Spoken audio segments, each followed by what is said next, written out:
Hindi porket understanding ang isang tao, ibig sabihin ay aabusuhin mo na siya. Hindi porket may malasakit at understanding ang isang tao, ibig sabihin ay may karapatan ka ng abusuhin ang kanilang kabaitan. Marami sa atin ang nagkakamali sa pananaw na ito, na kapag alam nilang maaway ng isang tao, nagiging pabaya na tayo sa kanilang nararamdaman. Ang ganitong klaseng mindset ay hindi lang selfish, kundi nagiging sanhi ng mga sugat sa mga taong walang ginagawang mali, kundi magpakita ng kabutihan.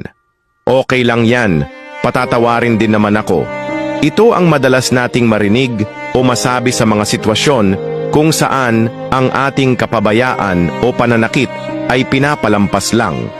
Pero sa totoo lang, hindi iyon dahilan para gawing lisensya ang kabaitan ng isang tao upang ipagwalang bahala ang kanilang nararamdaman at dignidad. Hindi porket binigyan ka ng pagkakataon o pag-unawa ng isang tao, ay may karapatan ka ng gamitin ito para gawing paulit-ulit ang mga pagkakamali mo. Ang pagiging insensitive at hindi pagpapahalaga sa iba ay hindi nararapat at hindi iyon dapat gawing dahilan ng pagpapatawad nila sa iyo.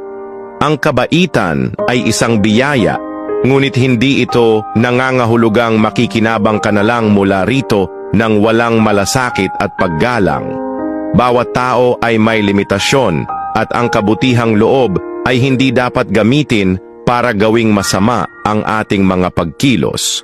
Maging mapanuri at magpakita tayo ng respeto sa kabutihan ng iba. Ipagkaloob natin ang pagmamahal at malasakit na nais nating matamo mula sa iba.